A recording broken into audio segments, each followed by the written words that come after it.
날씨가 추워지는데 정말 건강 조심하시기를 바라고, 오늘 사도행전 시간입니다. 오늘 사도행전 시간인데 오늘 본문 말씀 가지고 하나님의 시간을 신뢰하라. 한번 따라해 보겠습니다. 하나님의 시간을 신뢰하라. 네, 감사합니다. 이 제목 가지고 오늘 본문 말씀을 나누겠습니다. 사도행전 7장 말씀입니다.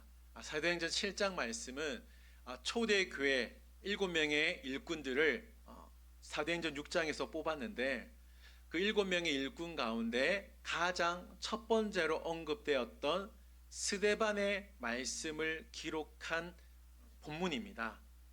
우리는 스데반을 지난주에 잠시 언급했지만, 스데반을 생각할 때에 순교자, 천사의 얼굴 가진 사람으로 기억하기 쉽습니다. 물론 그 말이 틀린 말은 절대 아닙니다.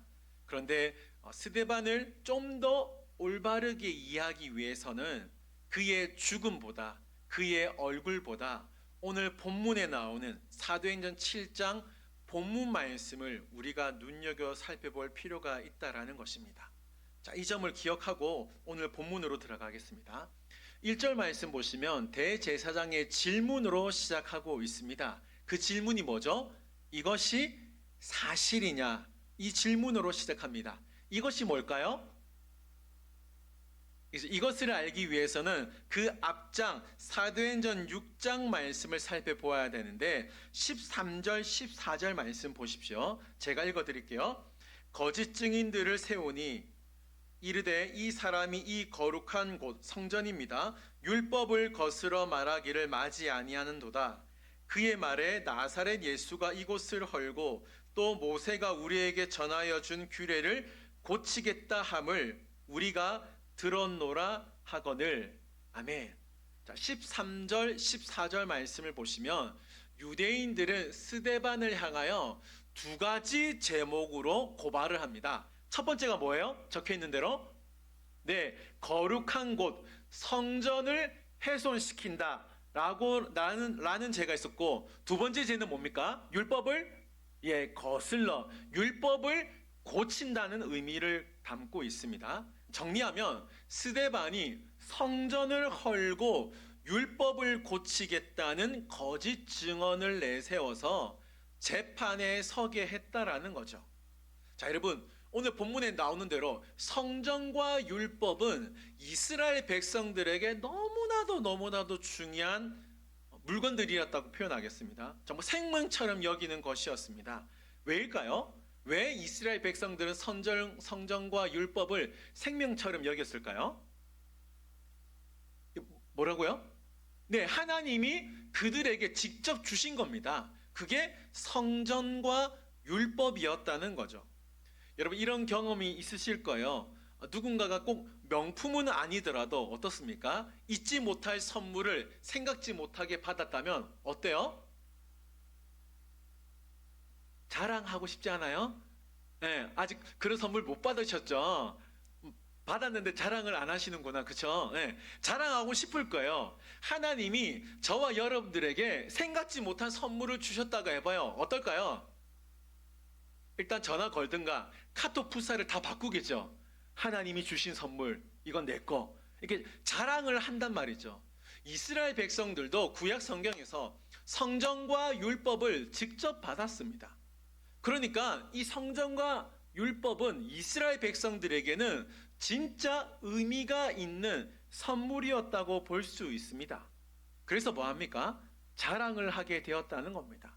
자랑할 수 있죠. 그런데 이스라엘 백성의 문제가 뭐냐면 성전과 율법만 자랑했습니다. 뭐라고요? 제가 방금? 성전과 율법만 자랑하고 정작 그것을 주신 하나님을 자랑하지 않았다는 거죠. 하나님을 놓쳐버렸다는 데 있어서 이스라엘 백성들이 가장 큰 문제가 있었다는 겁니다. 그래서 어떻게 됩니까? 신약 성경에서 예수님이 오셨는데, 성전 되시고 율법이 되시는 예수님이 오셨음에도 불구하고 뭐라고 합니까? 십자가에 못 박아 죽이라고 외친 것밖에 없었다는 겁니다. 대제사장의 질문을 들은 스데반이 2절부터 이제 우리가 살펴보겠습니다만 53절까지 하나님을 변증하기 시작합니다. 그런데 흥미로운 장면이 뭐냐면 여러분, 제가 방금 2절부터 53절이라 그랬죠. 이 엄청나게 긴 설교를 하게 됩니다. 변증을 시작하게 되는데 그 변증을 하는 동안 그 누구도 스데반의 입을 막는 사람이 없었다는 겁니다. 사실 이미 그들은 스데반을 죽이기로 작정했다는 거죠. 그러면 스데반이 말하는 동안에 뭐 하면 됩니까? 연기 괜찮아요? 응. 오랜만에 연기했어요. 시끄럽다. 할 수 있잖아요. 근데 아무도 53절까지 변증을 하는데 아무도 스데반의 말에 토를 달거나 반박하는 사람이 없었다는 것이죠. 왜 그랬을까요, 여러분? 왜 그랬을까요? 우리가 지난주에 살펴봤죠. 스데반은 어떤 사람? 네, 성령 충만한 한 사람이었기 때문입니다. 자, 그런데 오늘 본문에서도 왜 반박할 수 없었는지 또 다른 이유를 알 수 있어요. 그게 뭐냐? 스데반의 변증을 보시면 3절부터 이제 3절부터 2절부터죠. 2절부터 이스라엘 백성들이 절대 부인할 수 없는 자들이 나옵니다. 누구죠? 예, 아브라함이 나옵니다. 아브라함, 요셉, 모세를 스데반의 말씀 가운데 존경받는 인물로 등장시키고 있다라는 거죠. 그리고 또 하나 흥미로운 장면이 뭐냐? 여러분, 스데반은 어떤 시대 사람입니까? 너무 어려요? 예, 지금 신약 성경이잖아요. 신약 시대에 살고 있어요. 그런데 지금 스데반은 어느 시대 사람을 예를 들고 있어요? 예, 구약 시대, 아브라함, 요셉, 모세, 이 신약 시대 사람 아닙니다. 구약 시대 사람을 들고 있다는 겁니다. 이게 무슨 말이냐? 스데반은 지혜도 충만하고 성령도 충만했지만 하나님의 말씀을 정말 잘 알고 있었다는 것이죠. 자, 이것을 기억하고 오늘 본문으로 들어가겠습니다. 2절입니다. 2절 말씀 여러분들이 다 같이 읽겠습니다. 시작.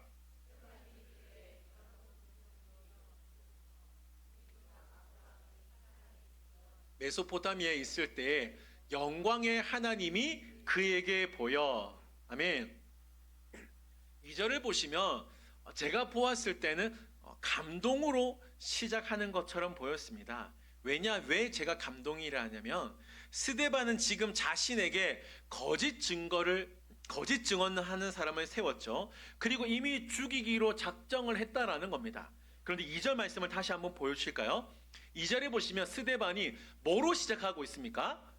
여러분, 예, 부형들이여, 아버지여, 형제들이여. 그러니까 한마디로 말하면 나의 가족이여 라고 말하고 있다는 거죠. 여러분, 여기서 절대로 놓치면 안 되는 사실은 스데반을 제외한 모든 여러분들은 어떤 사람들입니까? 한번 따라해 보겠습니다. 적, 나쁜 놈. 그건 따라하지 않으시네요. 네. 적이자 나쁜 놈이에요. 스데반을 이미 죽이기로 작정했다라는 겁니다. 그걸 스데반이 모를까요? 스데반이 알 수밖에 없습니다. 여러분, 제가 여러분들을 죽이고자 하는데 여러분들이 저에게 나의 목사님이여, 나의 가족이여 이런 말 할 수 있을까요? 이렇게 고개 끄덕끄덕 하시면 안 됩니다. 예.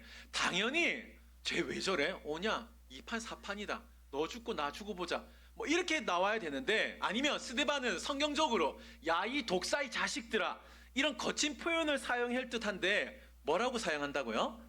예, 내 형제여, 내 아버지여, 나의 가족이란 말을 사용하고 있다는 겁니다. 달려드는 원수인데 스데반은 그들을 향하여 가족이라고 표현하고 있어요.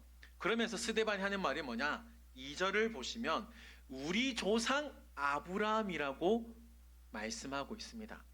자, 이게 무슨 말인가요? 스데반은 자신과 그들을 구분 짓지 않고 너도 아브라함의 후손, 나도 아브라함의 후손, 그러니 우리는 모두 다 하나님의 백성이다. 이 사실을 먼저 상기시켜 준 다음에 스데반의 변증이 시작된다는 거죠. 자, 3절부터 5절까지 보시면 스데반이 한 단어에 집중하고 있습니다. 우리가 이미 교독해서 이미 눈치가 빠른 분들은 아실 수 있는데 3절부터 5절까지 스데반이 한 단어를 강조하는데 그게 뭘까요? 1번 땅, 2번 땅 뭐예요? 네, 땅이에요, 땅. 네. 자, 여러분 잘 말씀 보여주실까요? 3절부터 6절까지 보면 스데반이 무려 5번 땅땅거리고 있다라는 거예요. 이게 중요합니다. 하나님은 아브라함을 메소포타미아, 즉 갈대아 우르에서 부르셨습니다. 메소포타미아는 지금으로 치면 이라크 지역이에요. 그 당시 이라크 지역은 우상 숭배가 만연한 곳이었습니다. 그곳에서 하나님이 아브라함을 부르셨다는 거죠. 그래서 하나님은 아브라함에게 뭐라 그러죠? 고향과 친척과 아버지의 땅을 떠나 내가 내게 보일 땅으로 가라고 했습니다. 그 땅이 결국엔 어디였습니까? 예, 가나안 땅이었죠. 그리고 시간이 지나 그 가나안 땅에 누가 살고 있는 겁니까? 지금 이스라엘 백성들이 살고 있는 거잖아요. 4절이 나오죠. 너희가 지금 사는 이 땅이 가나안 땅입니다. 그러니까 지금 이스라엘 백성들이 살고 있는 땅이었다는 거죠. 자, 그러면 왜 스데반이 이렇게 지금 3절부터 6절까지 땅을 5번이나 강조하고 있을까요? 그게 뭐냐? 하나님은 지금 유대인들에게 하고 싶었던 말이 뭐냐? 하나님은 성전에만 계시는 분이 아니라는 겁니다. 이스라엘 백성들은 하나님은 우리에게 주신 선물이 성전이니까 거기에만 있다라고 생각을 했다라는 거죠. 근데 스데반이 하는 얘기가 뭐냐? 아니다. 하나님은 성전에 머무는 분이 아니다. 성전에만 머무는 분이 아니다. 왜냐하면 하나님이 메소포타미아에서 너희가 그렇게 자랑하고 너희가 그렇게 존경하는 아브라함을 부르셨지 않느냐? 이게 무슨 말이냐? 하나님은 장소에 갇히는 분이 아니다. 이걸 말하는 거죠. 다시 말하면 스데반은 유대인들에게 하나님은 어디서든지 임재하시고 어디서든지 말씀하시고 어디서든지 우리를 부르실 수 있다라는 겁니다.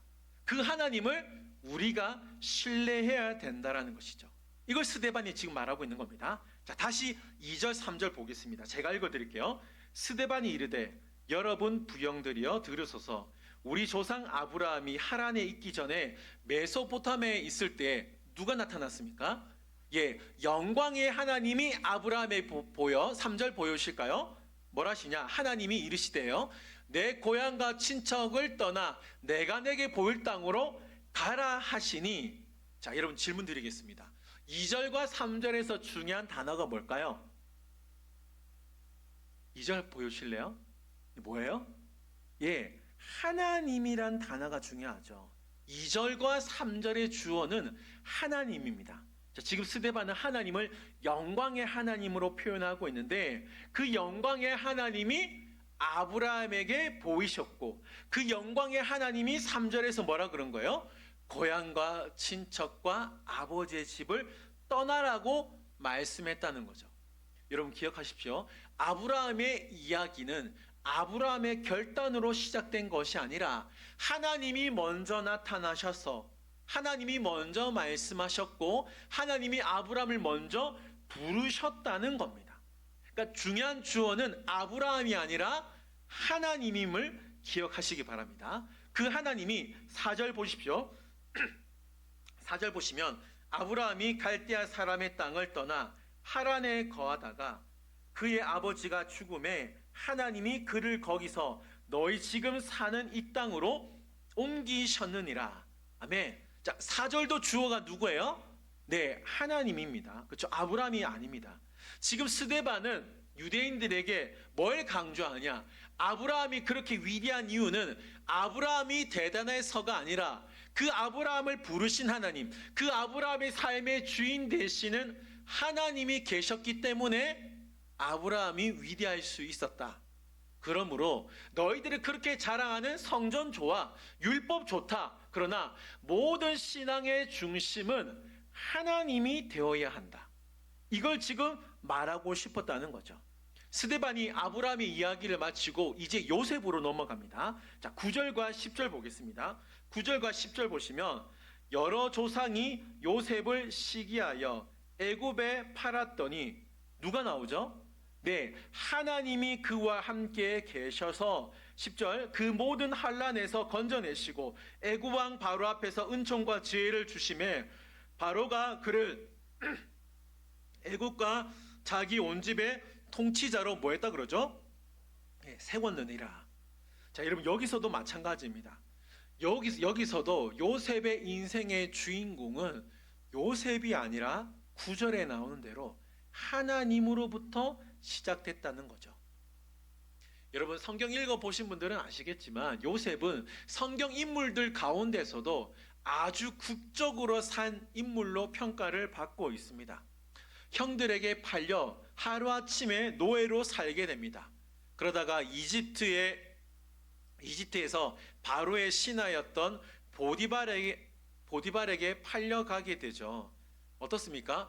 열심히 일하는 듯 보였습니다만 결국 성추행범으로 몰려서 억울하게 감옥에 갇히게 되었다는 겁니다.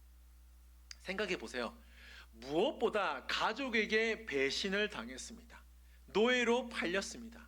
가슴에 지을 수 없는 상처가 있어요. 이때 나이가 어떻게 되는지 아십니까? 요셉의 나이가 17세, 17살 밖에 되지 않았습니다. 요셉의 인생이 극적인 이유가 뭐냐면 이런 상황에서도 하나님을 향한 믿음을 잃어버리지 않았다는 겁니다. 여러분 요셉을 잘 보시면 그 어떤 위기 속에서도 거짓말을 하지 않습니다. 억울하게 감옥에 갇혔지만 자신의 인생을 변명하거나 원망하기보다 하나님 앞에서 성실하게 신앙생활을 했다라는 거죠. 결국 요셉은 어떻게 됩니까? 애굽의 총리, 이집트의 총리가 되었다는 겁니다. 인재가 됐다는 거죠. 인재가 됐다는 의미가 뭘까요? 그 누구도 함부로 할 수 없는 위치까지 올라갔다라는 겁니다. 여러분, 우리가 흔히 높은 자리에 올라가면 무슨 생각합니까? 하나님이 축복해 주셨다. 하나님 감사합니다.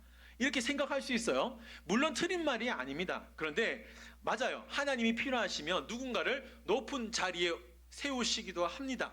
그러나 중요한 것은 그것이 끝이 아니라는 거예요. 높은 자리가 하나님의 계획의 끝이 아니라는 겁니다. 제가 무슨 말씀 드리고 싶냐면 요셉을 향한 하나님의 목적과 계획은 이집트 총리로 끝나는 것이 아니라 하나님의 큰 그림은 기근으로 멸망할 뻔한 이스라엘 민족을 요셉을 통하여 살리는 것이 하나님의 계획이었다는 겁니다. 자, 여러분 중요합니다. 오늘 본문을 통해서 우리가 기억해야 될 메시지가 뭐냐? 아브라함이나 요셉이나 하나님이 그들을 먼저 부르셨고 하나님이 그들의 인생을 열어가셨다는 겁니다. 위대하신 하나님께서 그들을 인도하시니까 아브라함의 인생도 위대해지고 요셉의 인생도 위대해졌다라는 거죠. 여기서 알 수 있는 중요한 진리가 뭐냐면 인생의 주도권은 나에게 있는 것이 아니라 하나님께 있다라는 겁니다. 우리도 마찬가지 아닙니까? 우리의 삶을 보십시오. 내가 하나님을 찾기 전에 하나님이 나를 찾으셨고 하나님이 나를 먼저 부르셨다는 겁니다. 자, 시편 139편 16절 말씀을 쉬운 성경으로 함께 읽겠습니다. 시작.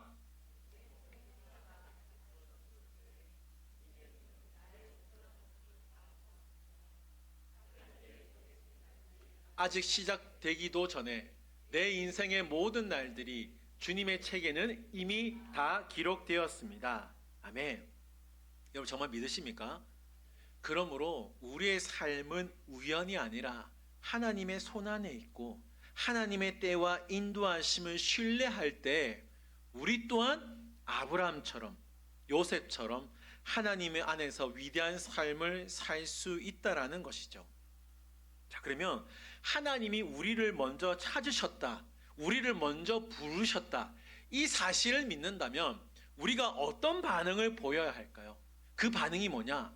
우리는 더 이상 내 힘과 내 계획에 매달리지 말고 하나님의 시간을 신뢰해야 된다는 겁니다. 여러분 꼭 기억하십시오. 하나님이 나를 먼저 부르시고 나를 먼저 인도하신 분이 하나님이심을 믿는다면 우리는 더 이상 나의 계획과 나의 힘에 매달리지 말고 하나님의 시간을 신뢰해야 된다는 겁니다. 여기서 하나님의 시간을 신뢰해야 된다는 의미가 뭐냐면 하나님이 이미 나를 부르신 분이 하나님이시기 때문에 그 하나님께서 나를 위하여 일하고 계심을 멈춘 적이 단 한 번도 없다는 것을 인정하는 것입니다. 사람의 인생은 두 가지로 나눌 수가 있습니다. 첫 번째가 뭐냐? 하나님의 시간 속에서 자신의 인생을 사는 사람. 두 번째, 자신의 시간 속에서 자신의 인생을 사는, 두 가지로 나눌 수 있다는 거죠. 아브라함의 인생이나 요셉의 인생 다 달랐습니다. 그러나 그들의 공통점이 뭐냐면 그들의 인생 가운데 하나님이 계셨다는 거죠. 하나님의 시간 가운데 그들의 인생을 살았기 때문에 하나님이 그들을 인도해 주셨다는 겁니다. 스데반이 이런 말씀을 합니다. 5절 말씀 보십시오. 5절 말씀 보여주실까요? 우리 이 말씀 다 같이 읽겠습니다. 시작. 만한 땅도 유업으로 주지 아니하시고 다만 이 땅을 아직 자식도 없는 그와 그의 후손에게 주신다고 약속하셨으며. 아멘. 자, 여러분, 이 말씀 이제 창세기 말씀이니까 제가 창세기 말씀을 잠시 연결해서 본문으로 들어가겠습니다. 창세기 12장에 보면 하나님께서 아브라함에게 가라 하셨어요. 그런데 어디로 가라 하셨는지 모르고 따라갔습니다. 가보니 그 땅이 어느 땅이라 그랬죠? 예, 가나안 땅이었어요. 자, 가나안 땅에 아브라함이 왔으니까 하나님이 뭐 해야 됩니까? 아브라함에게 그 땅 줘야 되잖아요. 그쵸? 땅을 준다고 했으니까 우리가 오후 예배 시간 때 하나님이 아브라함에게 주신 세 가지가 뭐라 그랬죠? 나 진짜 실망할 거예요. 땅 15. 네, 땅 10억 줬잖아요. 그쵸? 땅을 준다 했으니까 아브라함이 가나안 땅에 들어갔으니까 어떻게 됩니까? 그 땅 줄게 해야 되잖아요. 이게 하나님의 약속이었으니까. 그런데 지금 하나님이 뭐라고 하시냐? 이 땅을 아직 자식도 없는 아브라함과 그의 후손에게 뭐 한다? 예, 지금 이게 무슨 말? 아브라함에게 주시는 게 아니라 결국에는 아브라함의 후손에게 그 땅을 주신다고 하셨다는 거예요. 자, 이런 상황을 전문용어로 뭐라 그래요? 한번 따라해 볼게요. 낚였다. 뭐라 그래요? 뭐란다고요? 예, 낚였다는 거예요. 여러분, 아브라함이 하나님께 최초로 믿음 사기 피해자입니다. 진짜로 믿으시면 안 돼요. 예, 진짜는 아니죠. 여러분 잘 보세요. 하나님이 아브라함에게 땅을 약속하셨어요. 근데 실상은 뭐예요? 1절에 맨 위에 발 붙일 만한 땅도 유업으로 주지 않았다는 거죠. 이게 낚인 거 아니에요?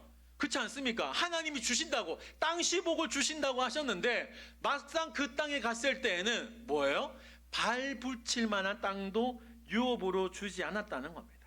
현실은 뭐예요? 한 평도 없었다는 거예요. 아브라함에게 후손을 약속하셨지만 현실은 뭐예요? 후손이 0명이었다는 거예요. 축복을 말씀하셨지만 오늘 본문에 나오는 대로 그 후손들이 결국 어떻게 됩니까? 400년 동안 종살이 하겠다는 예고만 아브라함이 듣게 되었다는 겁니다. 이게 무슨 말이에요? 하나님의 약속과 현실 사이에 갭이 있었다는 겁니다. 간극이 있었다는 겁니다. 여러분, 사실 이 간극 때문에 우리도 어떻습니까? 의심하고 낙심하고 하나님을 원망하잖아요. 그러나 이 다리를 이어주는, 하나님의 약속과 현실 사이 이 간극을 이어주는 다리가 있다는 겁니다. 이 다리가 뭐냐? 믿음이라는 거죠. 아브라함은 하나님의 약속과 현실 사이에 간극이 있었지만 이 간극을 메우는 신앙이 있었기 때문에 흔들리지 않고 순종할 수 있었다는 겁니다. 로마서 4장 18절 말씀, 우리 말씀 다 같이 읽겠습니다. 시작. 아브라함이 바랄 수 없는 중에 하나님을 바라고 믿었으니 이는 내 후손이 이같으리라 하신 말씀대로 많은 민족의 조상이 되게 하려 하심이라. 아멘. 이게 무슨 말입니까? 아브라함은 하나님의 약속이 현실보다 더 크다고 믿었기 때문에 바랄 수 없는 와중에도 하나님을 신뢰했다라는 거예요. 그래서 결국 어떻게 됩니까? 민족의 조상, 믿음의 조상이 될 수 있었다는 겁니다. 요셉을 살펴보겠습니다. 앞서 말씀드린 대로 요셉이 17세 어린 나이에 가족에게 배신을 당하고 하루아침에 노예가 됩니다. 여러분, 그 노예로 첫날을 생각해 보세요. 그 전날에는 다 같이 식사하고 함께 모여서 뒹굴고 놀았는데 하루아침에 형들이 자신을 팔았습니다. 노예가 되었습니다. 가슴에 상처가 있지 않을까요? 두려움과 배신밖에 없었다는 거죠. 멋있게 보디발의 아내 유혹을 물리쳤음에도 불구하고 그는 성추행범으로 감옥에 갇히게 되었습니다. 자유가 없었습니다. 스스로 뭘 해결할 수 없는 절망적인 상황에 놓여 있었습니다.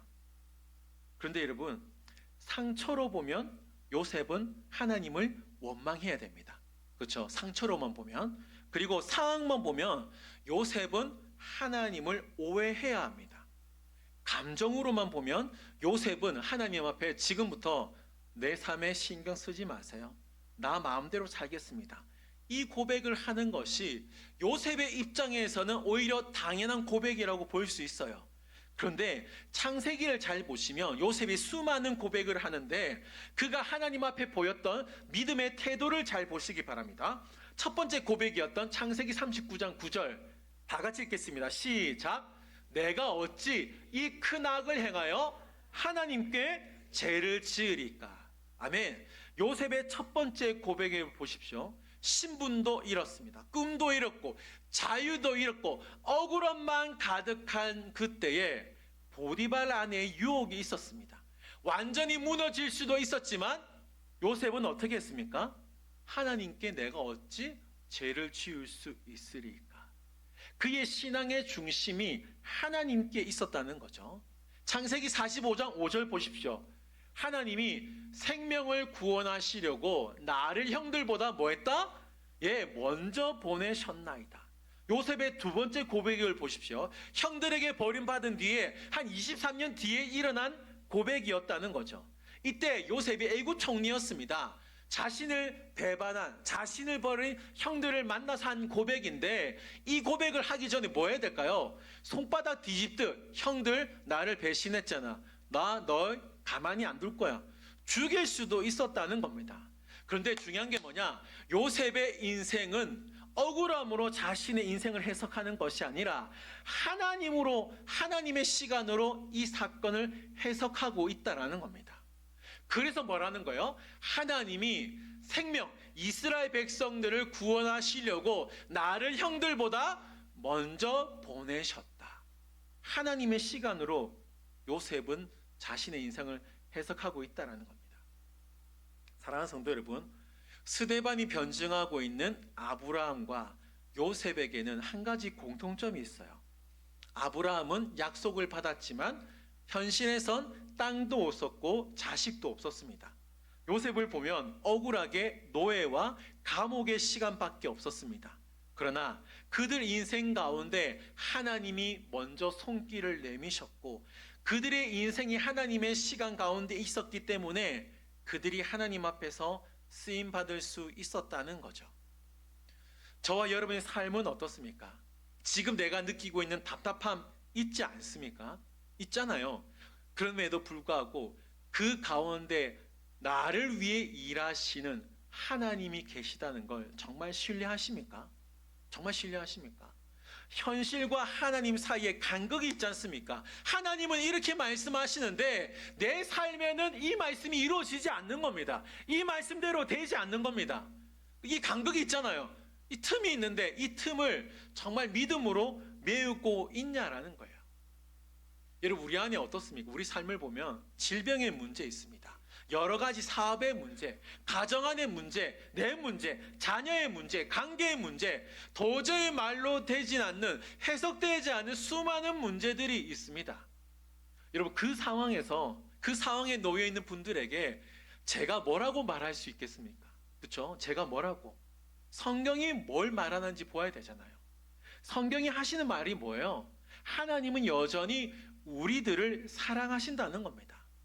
그 하나님이 여전히 신실하시다는 겁니다. 제가 뭐라고 드릴 말씀은 없지만 제가 한 가지 확실하게 말씀드릴 수 있는 건 여러분의 지금 상황이 아브라함처럼 발붙일 만한 땅이 없다 할지라도 요셉처럼 고난과 배신에 놓여 있는 상황이다 할지라도 주님은 선하다는 것입니다.